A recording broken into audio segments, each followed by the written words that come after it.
ایک سورہ فاتحہ سے جمیع ارواح المرحومین مومنین و مومنات شہداء اسلام علماء اسلام کے مرحومین کے لیے، یعنی مجلس کے مرحومین کے لیے، ان مرحومین کے لیے جن کا کوئی فاتحہ پڑھنے والا نہیں، رحم اللہ من قرأ الفاتحہ۔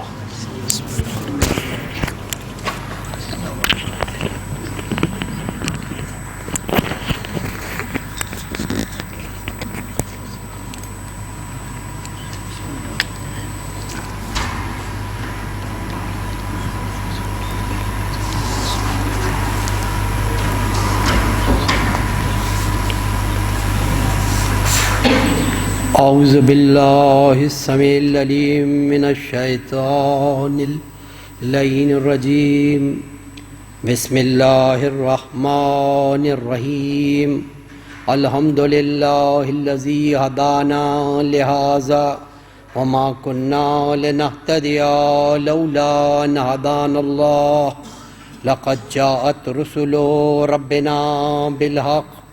الصلاۃ والسلام علی النبی الامی مکی المدنی عربی القرشی الرسول المسدد والمصطفى الامجد محمود الاحمد ابو القاسم محمد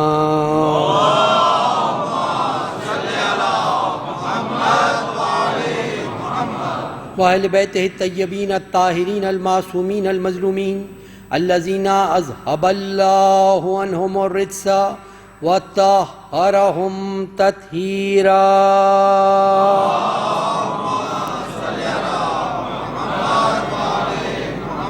لا سیما بقیت اللہ فی الارضین الامام المنتظر والحجت ثانی عشر آیت اللہ العظمی والحجت الکبریٰ روحی وارواح العالمین لتراب مقدمہ الفدا، ولعن اللہ علی اعدائہم وعلى غاصب حقوقهم وعلى منکر فضائلهم من الآن إلى قیام یوم الدین۔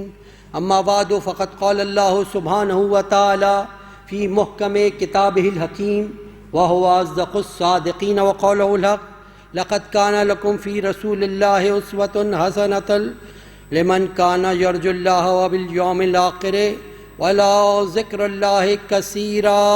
درود بھیجیے محمد علیہ۔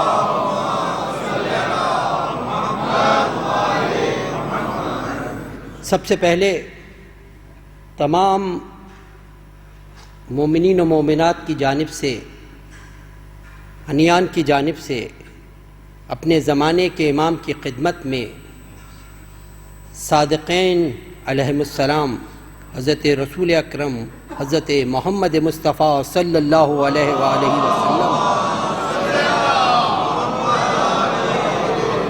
اور حضرت امام جعفر صادق علیہ السلام کی ولادت باسعادت کی ہدیہ تہنیت پیش کرتے ہیں، اور خداوند کریم سے دعا گو ہیں خداوند کریم ان مبارک ساعتوں کو ہمارے لیے، تمام مومنین کے لیے خیر و برکت کا باعث قرار دے۔ درود بھیجیے محمد و آل محمد پر۔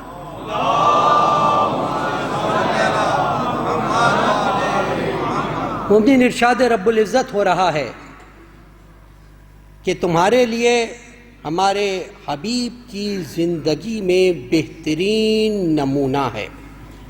لقد کان لکم فی رسول اللہ اسوۃ حسنہ، بہترین نمونہ عمل ہمارے حبیب کی زندگی میں ہے۔ کون؟ وہ لوگ کہ جو اللہ اور یوم آخر کی امید رکھتے ہیں اور اللہ کا کثرت کے ساتھ ذکر کرتے ہیں۔ تو یہ وائے وافی ہدایہ وہ ہے کہ جو امت اسلامی کے لیے، امت مسلمہ کے لیے پیغمبر اکرم کی حیات طیبہ کو نمونہ عمل قرار دے رہی ہے۔ کیا ہے وافی ہدایہ؟ اور یقیناً طریقہ بھی یہی ہوتا تھا کہ خلاق عالم جب کبھی بھی کسی نبی، کسی رسول کو امت میں مبعوث فرماتا تھا تو اس نبی کے اسوے کو، اس کے عمل کو اس امت کے لیے نمونہ عمل اور معیار قرار دیا جاتا تھا۔ اور انبیاء ما سلف اور خود حضور اکرم کی حیات تبلیغی زندگی کا اہم ترین عنصر آپ کی عادلانہ تبلیغ اور آپ کی خود اپنی ذات و کردار سے تبلیغ آپ کی تبلیغ کا اہم ترین جز تھی۔ یہی وجہ ہے کہ جو لوگ انبیاء و مرسلین کے لیے عصمت کے قائل ہیں، ان کی توجیہ اور ان کا یاد یہی ہے کہ خداوند کریم نے چونکہ ان تمام انبیاء کو خصوصیت کے ساتھ حضور ختمی مرتبت کو امت اسلامی کے لیے نمونہ عمل بنا کے پیش کیا، آپ کے کردار کو پیش کیا، تو لہٰذا یہ لازمی ہے کہ آپ کی ذات بالا صفات ہر قسم کے عیب سے مبرہ و منزہ ہوتے ہوئے اس معیار پر ہے، اس معیار پر ہے کہ جہاں پر انسان کی نہ خطا پہنچ سکتی ہے نہ غلطی پہنچ سکتی ہے، اور اسی مقام کو عصمت کبریٰ کہا جاتا ہے۔ اسی لیے قلہ خیال ہے، کیونکہ یاد رکھیے خداوند کریم جہاں کہیں بھی بلا قید کسی کی اطاعت کا حکم دے گا، وہاں پر اس کے کردار کی ضمانت خود خداوند کریم دے رہا ہے، خود خدا کی ذات دے رہی ہے۔ ورنہ جہاں کہیں بھی اطاعت کا مرحلہ آیا، وہاں پر اطاعت مشروط اطاعت کا حکم دیا گیا کہ ہاں اطاعت کرو، مگر اس کے خلاف آ جائے تو اطاعت کی نہیں۔ لیکن جہاں پر بلا قید اطاعت کا حکم دیا، وہاں پر معنی یہی ہے کہ ان کا کردار اس قدر بلند ہے کہ کوئی قید لگانے کی ضرورت ہی نہیں ہے۔ یہی چیز ہے، اور اسی لیے آج ہم اس ہستی کی ولادت منا رہے ہیں، اس عظیم ہستی کی ولادت منا رہے ہیں کہ جس کی شان و منزلت کا کیا کہنا، دنیا میں کائنات میں کوئی ایسا ہے ہی نہیں کہ جو شان و منزلت میں مقام و مرتبے میں حضور اکرم کی برابری کا دعویٰ کر سکے۔ یہ حضور کی فضیلت ہے، یہ حضور کا مقام ہے۔ اگر آپ نور کی منزل پر سمجھیں تو اول ما خلق اللہ نوری، خداوند کریم جس کے نور کو سب سے پہلے خلق کرے۔ اور یہاں پر ایک اور فرق جس کو میرے مولا و آقا حضرت کی ولادت ہے، حضرت امام جعفر صادق علیہ السلام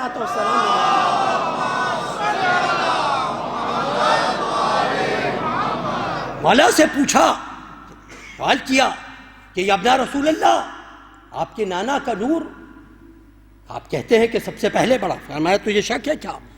خداوند کریم خود ارشاد فرما رہا ہے، حدیث قدسی ہے کہ خداوند کریم نے سب سے پہلے میرے جد کے نور کو خلق کیا، میرے نانا کے نور کو خلق کیا۔ تو اس نے پوچھا یہ بتائیے کہ جب آپ کے نانا کا نور پہلے خلق ہوا تو کس شے سے خلق ہوا، کس شے سے بنا؟ امام مسکرا کے فرماتے ہیں کہ تو اول بھی بنا رہا ہے اور یہ بھی کہہ رہا ہے کس شے سے بنا، اول بھی مان رہا ہے اور کہہ رہا ہے کہ کس شے سے بنا۔ گھبرا گیا، کہنے لگا پھر معنی کیا ہے؟ کہا اگر میرے جد کا نور کسی شے سے بنا ہوتا تو وہ شے اول ہو جاتی، وہ شے اول ہو جاتی، وہ شے اول ہو جاتی۔ تو پھر پوچھا کہ کیسے بنا، کیسے بنا؟ کہا دیکھو جو اول ہوگا وہ کسی شے سے نہیں بنے گا، شے سے تو بعد میں چیزیں بنا کرتی ہیں۔ میرے جد کا نور وہ ہے جو خدا نے لا شے سے پیدا کیا، جو لا شے سے بنے اسے نور محمد کہا جاتا ہے، جو شے سے بنے وہ عام مخلوقات کہی جاتی ہے۔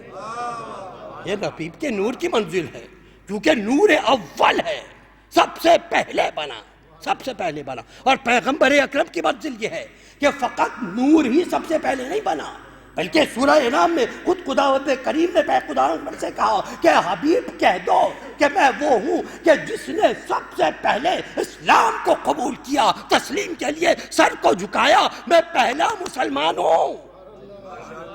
تو فقط اول نوری پیغمبر نہیں ہے، اول مسلم تسلیم کرنے والے بھی پیغمبر کی ذات ہے۔ اور پھر اس کے بعد سورہ زخرف میں ارشاد فرمایا کہ حبیب کہہ دیجئے ان لوگوں کی نسبت جو یہ کہہ رہے ہیں کہ رحمان کی عبادت کرنے والا، رحمان کی عبادت کرنے والا اس کی جب سے آ جاتا ہے، ولدیت کی منزل پر آ جاتی ہے، عیسیٰ کے لیے دلیلیں پیش کر رہے ہیں۔ تو اے حبیب آپ ان سے بڑھ کر کہہ دیجئے کہ اگر رحمان کا کوئی بیٹا عبادت کی منزل پر ہوتا تو سب سے پہلا عبادت کرنے والا تو میں ہوں، سب سے پہلے عبادت کرنے والا تو میں ہوں۔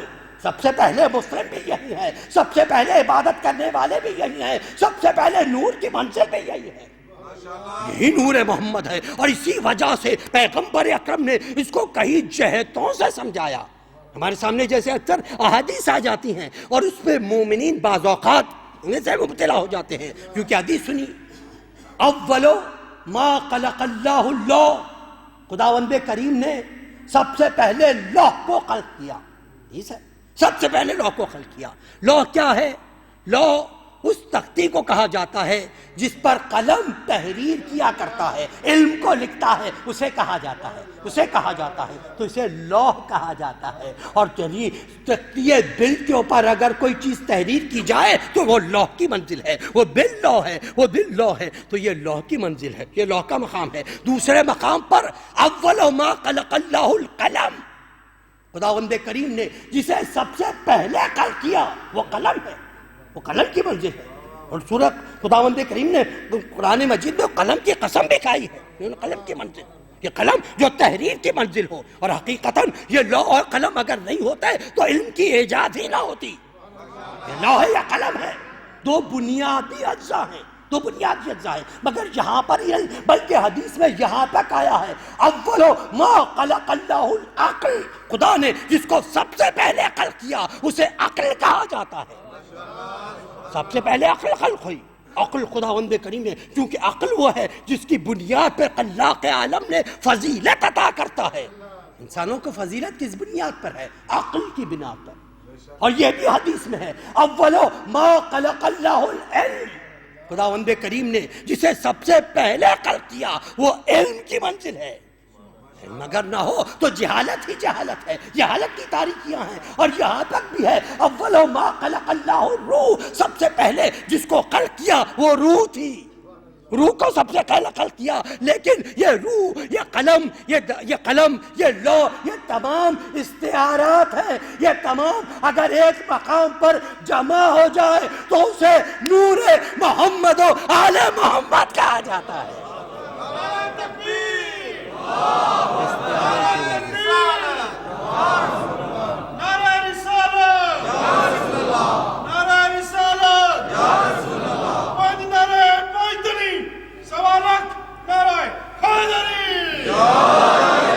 اگر ایک مقام پر جمع ہو جائے تو اسے نور محمد، یہ نور کی منزل ہے، یہ آیت ہے تو اس کی تشریح میں بتایا یہ سب ایک مقام پر اگر جمع ہو جائے، اسی منزل پر تو نور محمد کو خلق کیا۔ اور یہی چیز ہے، اور بشری شکل میں بھیجا، نا بشر مثلکم مگر یوحا الیہ، تمہارے جیسا بشر ہوں مگر وہی نازل ہوتی ہے۔ یہ وہی کی تخصیص نے جدا کر دیا ہے منزل پر۔ اور یہاں پر ہی علماء میں بحث ہے کہ انسان کی بھی قسمیں ہوا کرتی ہیں، یہ ایک بہت الگ موضوع ہے علم کلام کا۔ انسان کی قسمیں ہیں، ایک انسان ہے جسے انسان طبعی کہا جاتا ہے، وہ انسان جس کے اعضاء و جوارح ہیں، یعنی دو ہاتھ ہیں، دو آنکھیں ہیں، دو کان ہیں، ناک ہے، ہاتھ ہے، ان سب کا الگ الگ کام ہے، الگ الگ کام ہے۔ آنکھ کا کام دیکھنا ہے، ہاتھ کا کام اٹھانا ہے، کان کا کام سننا ہے، ناک کا کام سونگنا ہے، یہ تمام اعضاء ہیں۔ انسان طبعی کی منزل ہے، جس کو مکمل کام انسان کو عطا ہوئے، یہ انسان طبعی کی منزل ہے، یہ انسان طبعی کی منزل ہے۔ دوسری ہے ایک انسان نفسی کہا جاتا ہے، ایک انسان نفسی ہے جو نفس خود انسان کا، اس کے بھی خود اعضاء و جوارح، وہ ایک الگ موضوع ہے۔ یہ نفس انسانی ہی ہے، یہ نفس انسانی ہی ہے کہ انسان جو سو جاتا ہے، اس کی ایک توجہ پیش کی، جو سو جاتا ہے، سونے میں آپ کو جو خواب نظر آتے ہیں، خواب میں آپ کہیں دور جگہ سیر کرتے ہیں، کسی ایسے مقام پر چلے جاتے ہیں جو بہت دور ہے، وہاں پر جاتے ہیں، وہاں پر گھومتے پھرتے ہیں، تو یہ کس سے حکمت ہے؟ یہ انسان نفسی ہے۔ اور تیسرے انسان کی مثل ہے انسان عقلی، انسان عقلی یہ انسان عقلی کون ہے؟ یہ انسان عقلی وہ ہے جو اپنے مدارج کے لحاظ سے اپنے روحانی کمالات کو طے کرتا چلا جاتا ہے تو طبعی انسان، بعض لوگ ہوتے ہیں جو طبعی تک محدود ہوتے ہیں، بعض لوگ ہوتے ہیں بعض طبعی میں بھی نفسی منزل پر ہے، نفسی منازل پر آتے ہیں، لیکن طبعی اس مقام تک آ گئے، اس مقام تک محدود ہو کر رہ گئے۔ دوسری منزل نفسی ہے، یہ نفس کی منزل پر، یہ نفس کیا ہے؟ یہ انسان کو سیر کراتا ہے، گھماتا ہے، مگر یہی نفس انسان کا اپنا نفس ہے نا، یہی نفس انسان کا اپنا نفس ہے نا، مگر کوئی اگر اس منزل پر پہنچ جائے کہ جہاں پر وہ اپنے اس نفس کو فروخت کر دے، جہاں پر وہ اس نے نفس کو بیچ دے، تو پھر اس کا نفس اپنا نہیں رہتا، نفس الہی کا حامل ہو جایا کرتا ہے، نفس کی منزل ہوا کرتی ہے، یہ نفس کے مقام ہوا کرتا ہے۔ اور انسان عقلی کی منزل یہ ہے کہ دیکھیے ائمہ نے فرمایا کہ انسان کی عقل کا کمال یہ ہے کہ وہ معرفت حاصل کرے، انسان کی عقل کی کمال کی منزل معرفت ہے، معرفت کا کمال اطاعت ہے۔ عقل کا کمال کیا ہے؟ معرفت کی منزل پر آئے، معرفت کا کمال ہے اطاعت کی منزل پر، اور اطاعت کا کمال یہ ہے ایک منزل تک آتے آتے جب بندیا اطاعت کرتے ہوئے اس مقام پر آ جاتا ہے جہاں پر خداوند کریم کہتا ہے اے میرے بندے تو نے میری اتنی اطاعت کی، اتنی اطاعت کی، اتنی اطاعت کی، اب اطاعت کے بدلے میں تجھے یہ ثمر عطا کر رہا ہوں کہ اب تک تو میری اطاعت کر رہا جا رہا تھا، تو میری اطاعت کر، میں دنیا کی چیزوں کو حکم دوں گا وہ تیری اطاعت کریں گی، وہ تیری اطاعت کی منزل پر آئیں گی، اب وہ تیری اطاعت کی کریں گی، تو اب وہ بندے کی اطاعت کے اس مقام پر آ جاتی ہے انسان کی معرفت کی وجہ سے، انسان کی اطاعت کی وجہ سے، کہ اب وہ بندہ جب چاہے سورج کے واپس بلا لیا کرتا ہے، وہ بندہ جب چاہے چاند کے 2 ٹکڑے کر دیتا ہے، وہ بندہ جب چاہے دیوار رنگ بدل دیا کرتی ہے۔ یہ اختیار و قدرت کیوں حاصل ہوا؟ اطاعت کی منزل پر آنے کے بعد، اطاعت کی مقام پر آنے کے بعد، اطاعت کی منزل پر آنے کے بعد۔ تو یہ حضور ختمی مرتبت کے لیے عرض کر رہا تھا، یہ حضور کی شان ہے، یہ حضور کی منزلت ہے، یہ حضور کا مقام ہے، عبودیت کی منزل ہے حضور کی۔ کوئی کہاں پہنچ سکا، کوئی کہاں پہنچ سکا، اس مقام میں عبودیت پر ہے، عبودیت پہنچی ہے حضور کی۔ عجیب منزل ہے، عجیب منزل ہے۔ جب خداوند کریم معراج پر لے جانے لگا، اگرچہ نبی ہیں، اگرچہ رسول ہیں، اگرچہ اس منزلت پر ہیں، لیکن یہ نہیں کہا ہم نے نبی کو لے گئے، یہ نہیں کہا ہم رسول کو لے گئے، نہیں، ہم اپنے بندے کو لے گئے۔ یہ عبدیت تھی پیغمبر اکرم کی جس نے معراج پر پہنچا دیا۔ درود بھیجئے محمد و آل محمد پر۔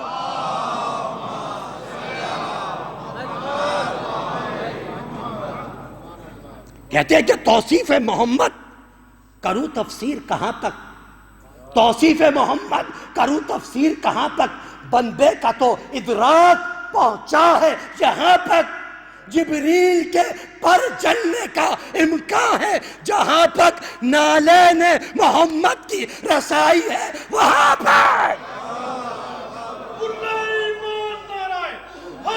رسول کے کہاں پر کوئی رسول کی منزل کہاں بیان کر سکتا ہے؟ توصیف محمد کرو تفسیر کہاں تک، بندے کا تو ادراک وہ پہنچا ہے وہاں تک، جبریل کے پر جلنے کا امکان ہے جہاں تک نالین محمد کی رسائی ہے وہاں تک۔ اب اس سے جو آگے ہے وہ پردے میں نہا ہے، بازو ہے محمد کا تو خالق کی زبان ہے، منزلت کی منزل ہے، یہ مقام معراج ہے جو پیغمبر اکرم کو خداوند کریم کی طرف سے عطا ہوا ہے۔ یہ عبدیت کی منزل ہے۔ یہ بیراجی صاحب وافی ہدایہ کو میں نے سرنامہ کلام قرار دیا، تمہارے لیے ہمارے حبیب کی زندگی میں بہترین نمونہ عمل موجود ہے، اور مومنین یقیناً جانیے یہ خداوند کریم کا احسان عظیم ہے کہ پیغمبر اکرم کی حیات طیبہ کا ہر دور ہمارے سامنے موجود ہے، ہمارے پاس موجود ہے، اور یہ افتخار امت مسلمہ کو حاصل ہے جو کسی اور ادیان میں کسی ملت کو حاصل نہیں ہے۔ ہمارے پاس پیغمبر اکرم کے کلمات محفوظ ہیں جن پر ہمیں یقین ہے کہ یہ اللہ کے رسول نے ہی فرمائے ہیں۔ ورنہ کسی اور نبی کے، چاہے وہ حضرت موسیٰ علیہ السلام ہو، چاہے وہ حضرت عیسیٰ علیہ السلام ہو، ان کے کلمات کے لیے خود بیان کرنے والے کو یقین نہیں ہے کہ یہ ان کے کلمات تھے یا نہیں تھے، مگر یہ خداوند کریم کا احسان ہے کہ پیغمبر کے کلمات محفوظ ہیں، اور فقط کلمات پیغمبر ہی محفوظ نہیں، پیغمبر کی حیات طیبہ محفوظ ہے۔ آج ہم یقین سے کہہ سکتے ہیں کہ پیغمبر کی ولادت اس سن میں اس دن ہوئی تھی، اور فقط یہی چیز نہیں، جزئیات تک محفوظ ہے پیغمبر اکرم کی۔ پیغمبر اکرم نے بعثت سے پہلے کیسی حیات طیبہ گزاری، بعثت سے پہلے کس کس نے آپ کے نور کے، آپ کی رسالت کی بشارت دی، بعثت سے پہلے کتنے آپ نے جو پیشے اختیار کیے، تجارت کس طریقے سے کی، بعثت کے بعد چوتھے دن کیا ہوا، ساتویں دن کیا ہوا، کون سب سے پہلے ایمان لایا، کون بعد میں ایمان لایا، کس کو ایمان میں شک ہوا، کوئی کامل الایمان تھا۔ یہ تمام تاریخ کے صفحات پر محفوظ ہے، یہ تمام تاریخ کے صفحات پر محفوظ ہے، اور کسی کے لیے نہیں ہے۔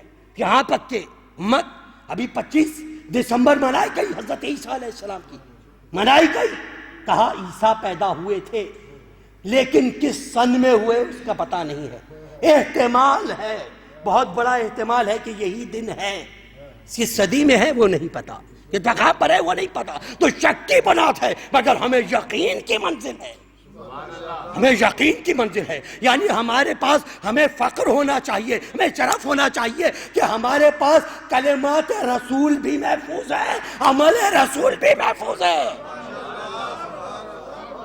یہ پیغمبر کی آیات، اور بہت بڑا شکر ہے خداوند کریم کا، اور پیغمبر کے کلمات خود حضور اکرم ارشاد فرماتے ہیں کہ خداوند کریم نے مجھے جامع کلمات عطا کیے ہیں، جامع کلمات عطا کیے، اور پیغمبر اکرم کا یہ شرف تھا کہ آپ کی مختصر ترین بات بیان کرتے تھے، اس میں سمندر ڈوبا ہوا ہوتا تھا۔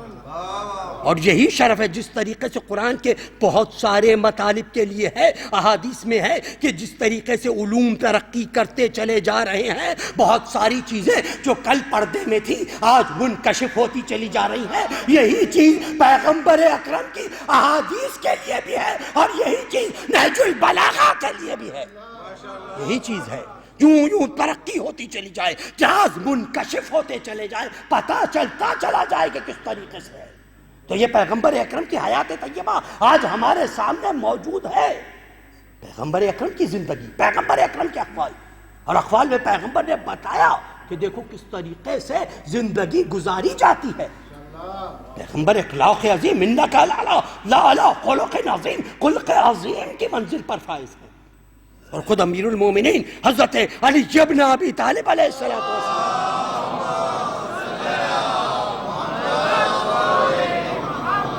خود امیر المومنین ارشاد فرماتے ہیں، کیا کہنا اللہ کے رسول کا، پیغمبر ہمیشہ شائستہ لہجے میں گفتگو فرمایا کرتے تھے، فیاض تھے، کھلے دل کے منزل پر رکھتے تھے، کبھی آپ مبہم الفاظ میں گفتگو نہیں فرمایا کرتے تھے، جب الفاظ بیان کرتے تھے ہمیشہ کھلے ہوئے الفاظ میں، جس کو ہر ایک معانی و مفاہیم کو سمجھ سکے۔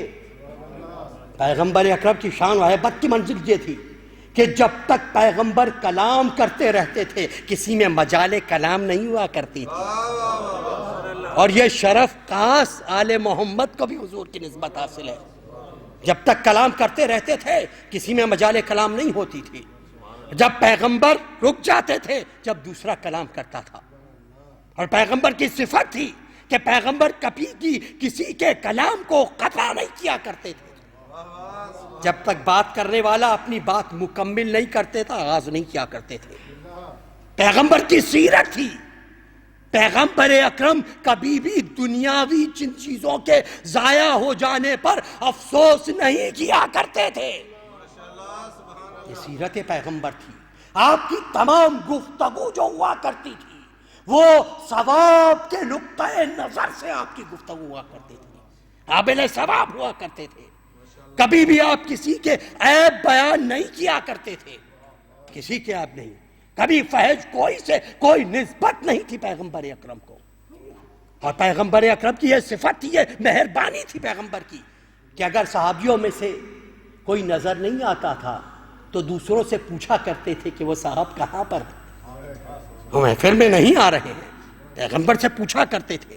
اور اگر کسی کی حاجت ہوتی تھی تو حاجت کو پیغمبر سے طلب کیا کرتا تھا، پیغمبر اس کی حاجت پوری فرمایا کرتے تھے۔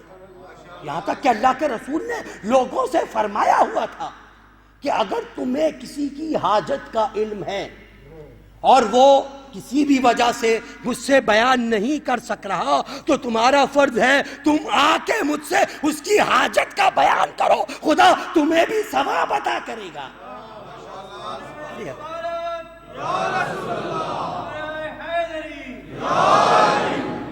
پیغمبر اکرم کی شرف و منزلت کا کیا کہنا، امیر اور امام حسن علیہ السلام سے گزارش ہے، امام درود بھیجے محمد و آل محمد، کہ ہمارے نانا ہمیشہ جب کبھی بھی گفتگو فرماتے تھے تو اس طریقے سے گفتگو فرماتے تھے گویا جب زبان کھولتے تھے تو گویا اس قدر شیرینی ہوا کرتی تھی کہ ہمارا دل چاہتا تھا کہ اس آواز کو ہمیشہ سنتے رہے، اس آواز کے گوش گزار رہے۔ آپ کی یہ منزلت تھی، یہ شرف تھا کہ آپ کی آواز میں وہ روب و دبدبا اور اس کے ساتھ وہ بلاغت و فصاحت ہوا کرتی تھی کہ ہر سننے والا اس کے کلام میں محو ہو جایا کرتا تھا۔ اور یہ پیغمبر اکرم کی محفل کی منزل تھی۔ پیغمبر جب کبھی بھی تشریف لاتے تھے طریقہ یہی ہوا کرتا تھا کہ پیغمبر کہتے تھے مجھے اس طریقے سے نہیں بٹھایا کرو، محفل میں جب آ جاؤ جہاں جگہ مل جائے وہاں بیٹھ جاؤ اور گود طریقے سے بیٹھو تاکہ ہر ایک کو اپنی منزلت پر بیٹھنے کو ملے۔ یہ پیغمبر اکرم کا شرف تھا، اور پیغمبر اکرم نے اسی لیے اپنی زندگی کو، اپنی حیات کو 3 حصوں میں تقسیم کیا تھا، 3 حصوں میں تقسیم کیا تھا۔ ایک حصہ خدا کی عبادت کے لیے، ایک حصہ اپنے گھر والوں کے لیے، ایک حصہ خود اپنی ذات کے لیے۔ اللہ کی عبادت کا حصہ اللہ کی عبادت میں بسر ہوتا تھا۔ گھر والوں کے لیے حضور اکرم اتنے شفیق تھے کہ خود امہات المومنین بیان کرتی ہیں کہ پیغمبر ہمارے ساتھ جب آیا کرتے تھے تو ہمارے گھر کے کاموں میں ہمارے ساتھ شریک ہوا کرتے تھے، یہاں تک کہ اگر بکری کے دودھ کے دہنے کا معاملہ ہے تو وہ بھی پیغمبر اکرم دہایا کرتے تھے۔ کبھی پیغمبر اکرم اپنی جوتیوں کو بھی سیا کرتے تھے۔ ایک کی منزل پر ہے، یہ پیغمبر اکرم کی منزل تھی، یہ پیغمبر کا شرف تھا۔ تو 2 حصے تھے، ایک خدا کی عبادت کا حصہ، ایک حصہ وہ کہ جو گھر والوں کا حصہ، تیسرا حصہ جو آپ کی ذات کے لیے تھا۔ اس حصے میں آپ کے لیے حکم تھا کہ جو چاہے میرے پاس آ جائے، آ کے جو مانگنا ہو، سوال کرنا ہو مجھ سے کرے۔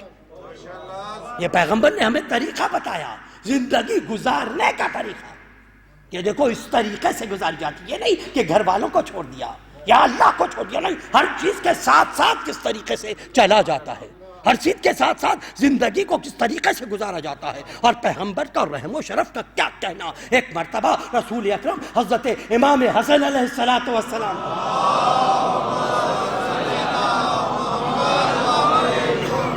کب منہ کا بوسہ لے رہے ہیں، کبھی امام حسین کے منہ کا بوسہ لے رہے ہیں۔ ایک شخص نے کہا یا رسول اللہ میرے تو 10 بچے ہیں، میں نے کبھی ان کا بوسہ نہیں لیا۔ آپ نے ارشاد فرمایا اے شخص یاد رکھ جو یہاں پر رحم نہیں کرتا خدا اس پر وہاں پر رحم نہیں کرے گا۔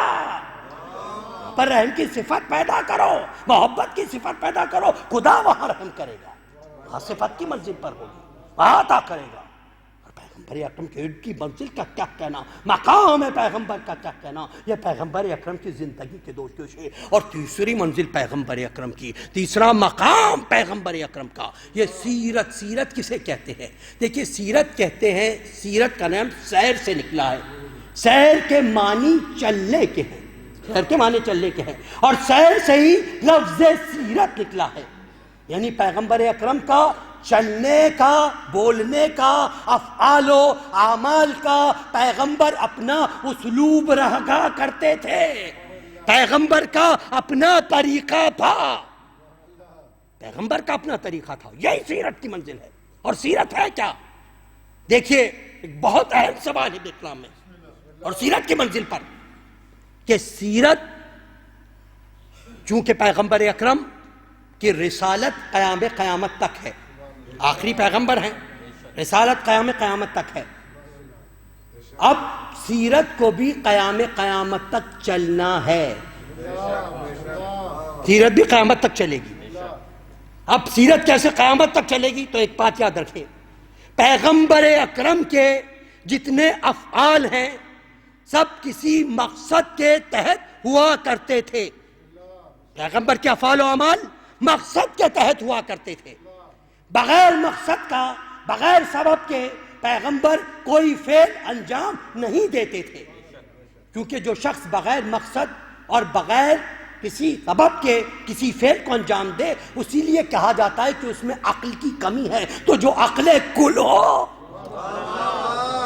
جو عقل کل کی منزل ہو، تو سیرت پیغمبر کو سمجھنے کے لیے ضروری ہے۔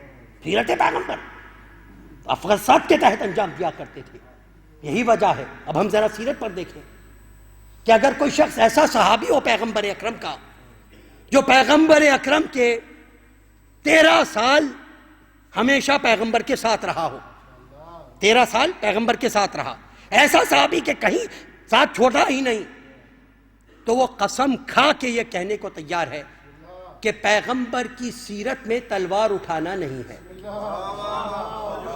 ٹھیک ہے نا؟ پیغمبر کی سیرت میں تلوار اٹھانا نہیں ہے، کیونکہ 13 سالہ مکہ کی دور میں آپ دیکھیں پیغمبر ظلم برداشت کر رہے ہیں، صعوبتیں جھیل رہے ہیں، طائف والوں نے پیغمبر پر پتھر برسائے، خدا کی طرف سے فرشتہ آیا، کہو تو پہاڑوں کو ملا دو، کہاں نہیں، یہ ابھی جانتے نہیں ہے یہ رحمت للعالمین ہے، یہ اللہ کے رسول کی رحمت ہے۔ تو سیرت طیبہ 13 سال تک کوئی کہے کہ پیغمبر کیا، یا ہم یہ سمجھیں کہ گویا پیغمبر عدم تشدد کے حامل ہیں جیسا دوسرے مسالک کا ہے، تلوار اٹھانا نہیں ہے، تو سیرت والے نے لکھا پیغمبر کی سیرت میں تلوار اٹھانا نہیں۔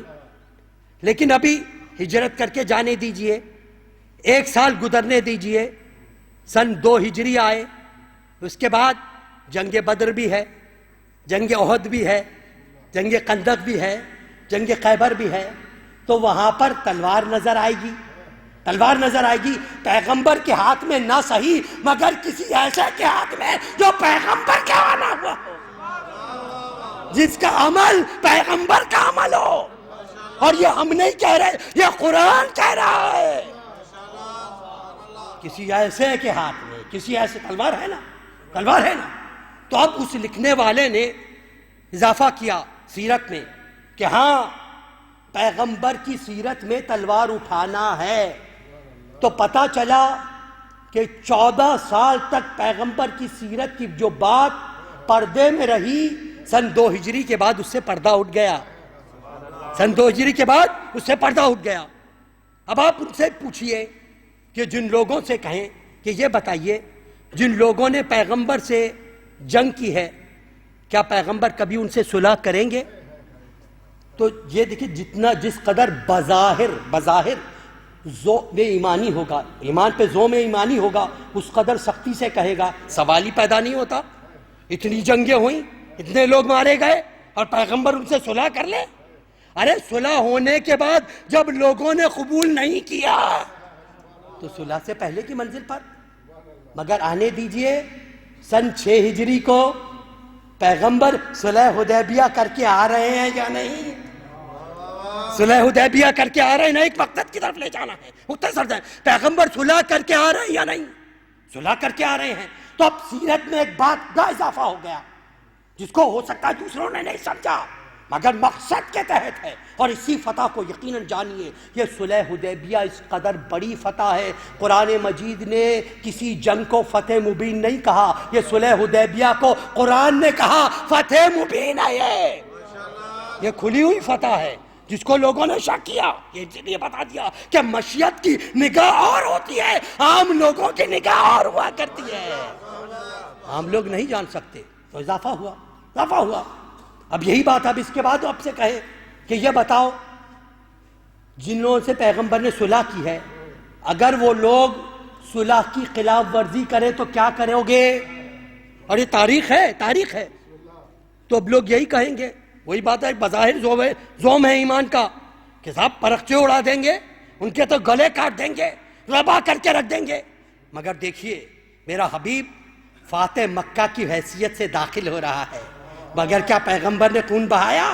نہیں، پیغمبر نے سب کو معاف کر کے بتایا کہ تم ہماری سیرت کو سمجھے ہی نہیں۔ دنیا اور ہے، دنیا اور کہتی ہے سیرت کی منزل ہے، یہ سیرت کی منزل ہے، یہ سیرت کا مقام ہے۔ تو اب سیرت والے نے تحریر کیا، نہیں ہاں یہ بھی ہو سکتا ہے کہ پیغمبر ان لوگوں کو معاف کر دے، پیغمبر ان لوگوں کو معاف کر دے، اختیار کر دے فتح مکہ کی حیثیت سے۔ اب انہی سے پوچھے کہ آپ بتائیں کیا کوئی ایسا جہاد ہو سکتا ہے کہ جہاں پر تلوار نہ ہو، تلوار نہ ہو اور جنگ بھی ہو، جہاد بھی ہو؟ تو وہ کہیں گے بغیر جنگ کے، بغیر تلوار کے تو ہم جنگ مانتے ہی نہیں، جہاد مانتے ہی نہیں۔ مگر آئیے دیکھیے پیغمبر مباہلے میں لے کر آ رہے ہیں نا، مباہلے میں میرا حبیب آ رہا ہے نا، کس کے ہاتھ میں تلوار ہے اور کتنی بڑی فتح ہے جو خدا نے نصیب کی ہے۔ یہ مباہلہ کتنی بڑی فتح ہے، کتنی بڑی فتح ہے جو خدا بند کریم کے فضل و کرم سے حاصل ہوئی۔ تو اب یہ بات ہوئی نہیں، 9 ہجری کی منزل آئی، 9 ہجری کی منزل آئی تو پیغمبر اکرم نے بیان کیا۔ اس کے بعد آخری بات کہ آپ ان سے پوچھئے کہ اب آپ بتائیں پیغمبر کو کوئی ایسا مجمع مل جائے کہ جو نہ اس سے پہلے ملا ہو نہ اس کے بعد ملنے کا امکان ہو، تو پیغمبر کیا کریں گے؟ پیغمبر کیا کریں گے؟ کہا وہی کریں گے جو زندگی بھر کرتے رہے، زندگی بھر کرتے رہے، جو اصول بیان کیے اسی کو ذکر کرتے رہیں گے، اسی کو ذکر کرتے رہیں گے۔ مگر یہ آنے تو دیجئے، آنے تو دیجئے۔ آج پیغمبر کی شان الگ ہے۔ سب سے پہلے تو الگ منبر بنایا جاتا تھا، الگ منبر بنایا جاتا تھا۔ آج عجیب طریقے کا منبر ہے، عجیب طریقے کا منبر ہے۔ اور پہلے جب کبھی بھی بیٹھتے تھے ہم نے دیکھا اکیلے بیٹھ کے خطبہ دیا کرتے تھے، آج کسی کو برابر لے کر بیٹھے ہیں، آج کسی کو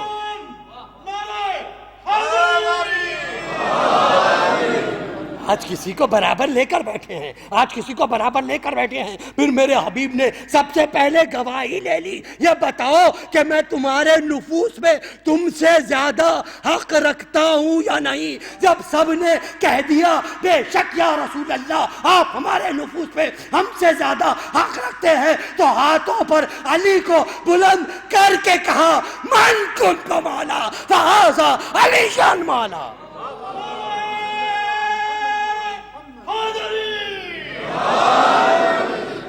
میں جس کا مولا ہوں اس کے علی مولا ہوں، اس کے علی مولا ہوں۔ اور یہیں پر سب بات آئی تو میں دوہراتے چلوں۔ پہلے بھی میں نے عرض کی کہ دیکھیے عربی میں پیغمبر اکرم کی آیات میں بھی قرآن مجید میں جیسے الفاظوں کی اضافت نہیں ہوتی، اضافت بلاغت کے خلاف ہے، تو پیغمبر یہ بھی کہہ سکتے تھے من کنت مولا علی مولا، میں جس کا مولا علی مولا نہیں۔ پیغمبر نے کہا یہ علی مولا، یہ علی مولا، یہ علی مولا۔ کیوں؟ اس لیے کہ پیغمبر کو مقصد تھا کہ دیکھو میرا مقصد فقط سامنے والوں کو بتانا نہیں ہے، سامنے والوں کے لیے تو علی کا چہرہ موجود ہے، آنے والی نسلوں کو بھی بتانا ہے، تاریخ میں محفوظ ہو کر رہ جائے، آنے والی نسلوں کو بھی بتانا ہے، آنے والی نسلوں کو بھی بتانا ہے۔ تو بہرحال یہ پیغمبر بتائے۔ اس کے بعد پیغمبر گئے سن 11 ہجری رسالِ پیغمبر۔ اب آپ بتائیے رسالت کو قیامت تک چلنا ہے تو کیا پیغمبر کے وصال کے ساتھ تاریخ سیرت کی کتاب بند ہو گئی؟ کیوں نہیں ہو سکتا؟ اس لیے کہ رسالت چلنی ہے، اور رسالت کے بعد ہر دور میں ایسے واقعات پیش آئیں گے جو پیغمبر کی حیات طیبہ میں پیش نہیں آئے۔ بہت سارے ایسے واقعات پیش آئیں گے جو پیغمبر کی زندگی میں پیش نہیں آئے۔ اب ہمیں دیکھنا یہ ہے کہ اس دور میں پیغمبر کے بعد جو واقعات پیش آئے، پیغمبر اگر ہوتے تو ان کا طرز عمل کیا ہوتا، پیغمبر کا طرز عمل کیا ہوتا۔ سیرت کی کتاب بند نہیں ہوئی، سیرت کی کتاب، سیرت جاری ہے قیامت پر، جب تک رسالت جاری ہے، سیرت جاری ہے، تو پیغمبر اکرم کی سیرت کی کتاب بند نہیں ہوئی۔ تو یہ بتاؤ اب پیغمبر کے بعد جو نئے واقعات ہوئے ہم کیسے جانیں کہ اس میں پیغمبر کا عمل کیا ہوتا؟ تو پیغمبر کہیں گے میری اگر حیات ظاہری ختم ہو گئی تو میں قرآن کو اکیلا چھوڑ کے نہیں جا رہا، ایسے افراد کو ساتھ چھوڑ کر جا رہا ہوں کہ جو میرا عمل ہے، دیکھ لینا میرے بعد ان کے عمل کو موثر کرنا۔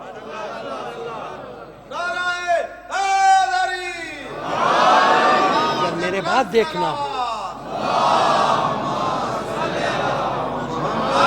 اگر میرے بعد دیکھنا ہو کہ کیا عمل ہوتا تو دیکھ لینا ان کے عمل کو۔ کبھی علی تمہیں بتائیں گے کہ پیغمبر ہوتے تو جنگ جمل و صفین میں کس طریقے سے پیدا ہوتے، کبھی حسن تمہیں بتائیں گے کہ دیکھو یہ صلح جو میں نے کی ہے یہ پیغمبر اکرم کی سنت کی یادگار ہے، اگر پیغمبر ہوتے اسی طریقے سے صلح کرتے۔ کبھی حسین تمہیں بتائیں گے کہ اگر اللہ کا رسول میدان کربلا میں ہوتا اسی طریقے سے جہاد کرتا۔ کبھی زین العابدین تمہیں بتائیں گے کہ دیکھو کس طریقے سے اگر اللہ کے رسول اس دور میں ہوتے تو کسی طریقے سے دعاؤں کے ذریعے سے، مناجاتوں کے ذریعے سے دین کی تشریح کرتے۔ کبھی باقر تمہیں بتائیں گے اگر موقع مل جائے تو علم کو کس طریقے سے پیش کیا جاتا ہے۔ کبھی صادق آل محمد تمہیں بتائیں گے، درود بھیجیے محمد والا، صادق آل محمد بتائیں گے۔ یہ پیغمبر کی حیات طیبہ ہے، یہی وجہ ہے ہمارے ائمہ علیہم السلام نے زیادہ تر احادیث جو نقل کی، سبھی احادیث بلکہ جو نقل کی، جب کبھی بھی پوچھا گیا تو ہمیشہ وہ سلسلہ پیغمبر تک ملا ہے۔ مجھ سے میرے والد نے، ان سے ان کے والد نے، ان سے علی مرتضیٰ نے، ان سے اللہ کے رسول نے بیان کیا۔ یہ سلسلہ اللہ کے رسول تک ملا ہے، اللہ کے رسول تک ملا ہے۔ تو یہ صادق آل محمد، یہ صادق آل محمد یہ اسی تشریح کی منزل پر ہے جس دین کو اللہ کے رسول نے پیش کیا۔ بعد میں ائمہ طاہرین کو ظالموں نے وہ موقع نہیں دیا کہ اس کی اس طریقے سے تشریح کی جا سکے، مگر حضرت امام جعفر صادق علیہ السلام کا دور،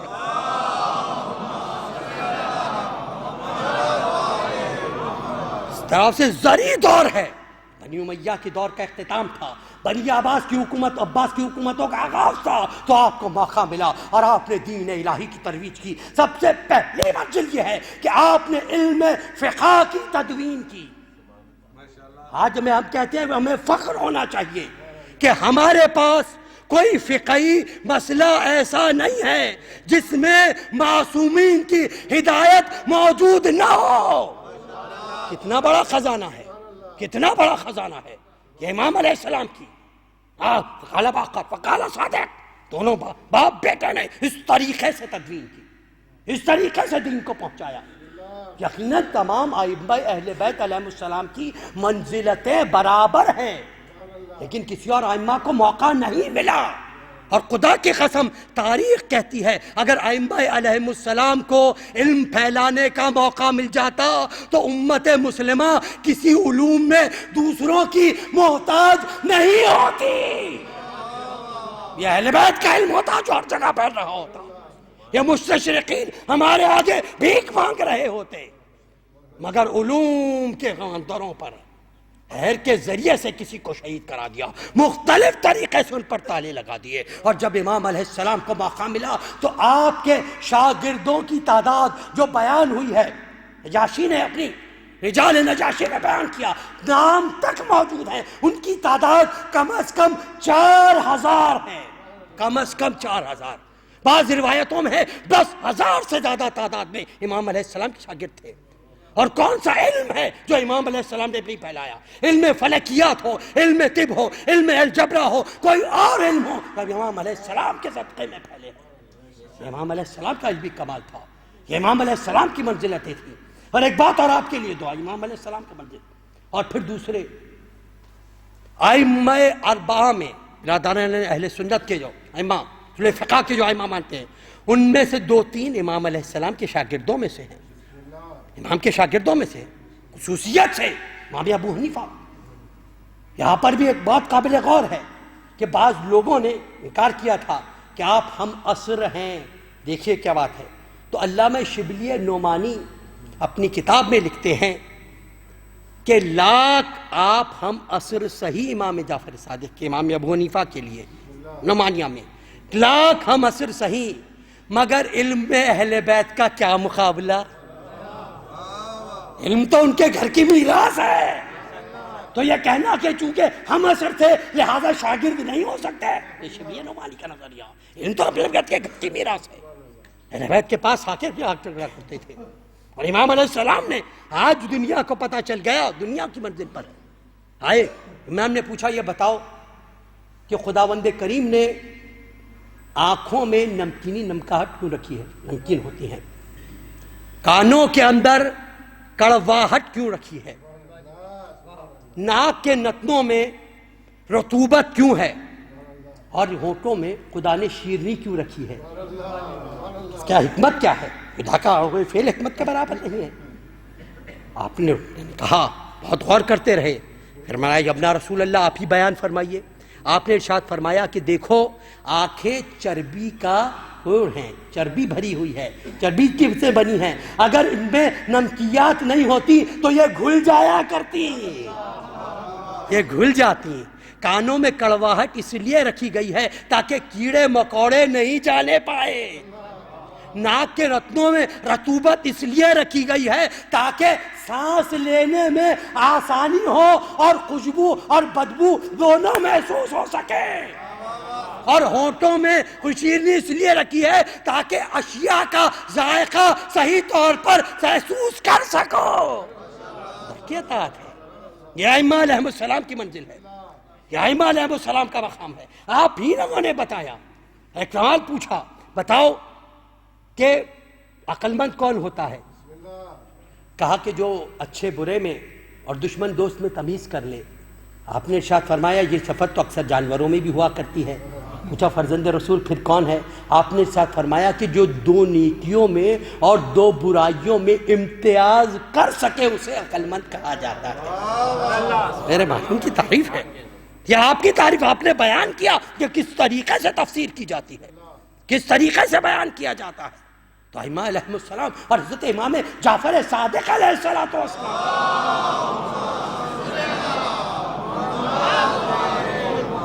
یہ مقام و مرتبہ امام علیہ السلام اور صادقین کی منزل، اگر جد بھی صادق ہیں کہ جنہوں نے اس احکام کو اس طریقے سے صداقت کے ساتھ پہنچایا، تو صادق و آل محمد نے اسی صداقت کے ساتھ اس کی تدوین کر کے بتائی کہ دیکھو اس طریقے سے دین کی تدوین کی جاتی ہے، کی تدوین کی جاتی ہے۔ اور اب دو اشعار، اس کے بعد آپ کے لیے دو درود بھیجیے محمد و آل محمد پر۔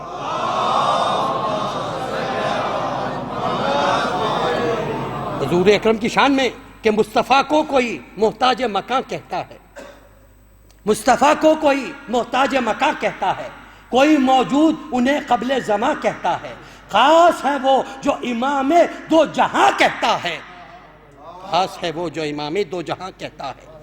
ایک مرتبہ آواز بلند درود ارشاد فرمائیے۔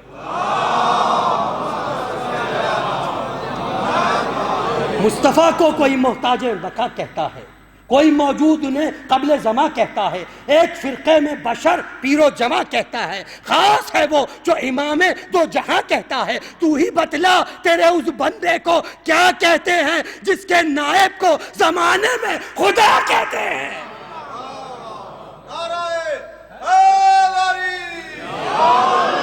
جس کے نائب کو زمانے میں خدا کہتے ہیں۔ آخری منزل کہ تو اپنے ایک جام پہ نازاں ہے ساقیہ، تو اپنے ایک جام پہ نازاں ہے ساقیہ، 14 پلانے والے ہیں پرواہ ہے مجھ کو کیا۔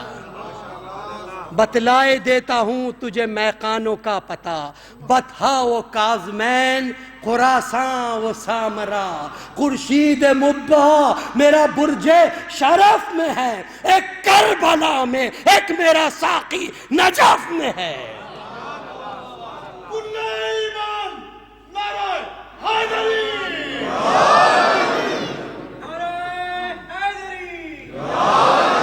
خداوندہ تجھے اس ولادت باسعادت صادقین حضرت امام رسول اکرم صلی اللہ علیہ وآلہ وسلم و امام جعفر صادق علیہ السلام کا یہ تمام مومنین حاجت مند ہیں، ان کی حاجات شرعیہ کو پورا فرما۔ جو مومن حج و زیارات کے مشتاق ہیں، حج و زیارات سے مشرف فرما۔ جو مومن بیمار کربلا کا واسطہ صحت کامل عطا فرما۔ یہ تمام مومنین حاجت مند ہیں، ان کی حاجات شرعیہ کو پورا فرما۔ جو مومن بے روزگار ہیں، ان کو بہترین روزگار عطا فرما۔ جو برسر روزگار ہیں، ان کے روزگار میں ترقی و برکت عطا فرما۔ جو مومن لا ولد ہیں، ان کو اولاد صالح عطا فرما۔ جو صاحب اولاد ہیں، ان کو صحیح تربیت کرنے کی توفیق عطا فرما۔ خداوندہ جن مومنین کے گھروں میں بہنوں بیٹیوں کے رشتوں کی وجہ سے پریشان ہیں، ان کو بہترین کف و عنایت فرما۔ مومنین و مومنات، مسلمین و مسلمات جہاں کہیں بھی آباد ہیں، ان کی جان و مال و عزت و آبرو کی حفاظت فرما۔ ہمارے مقامات مقدسہ کی حفاظت فرما، مراجع عظام کی حفاظت فرما، ظہور امام میں تاجیل فرما، جاور و انصار میں شامل ہونے کی توفیق عطا فرما۔ ان اللہ و ملائکتہ یصلون علی النبی یا ایھا الذین آمنوا صلوا علیہ وسلموا تسلیما۔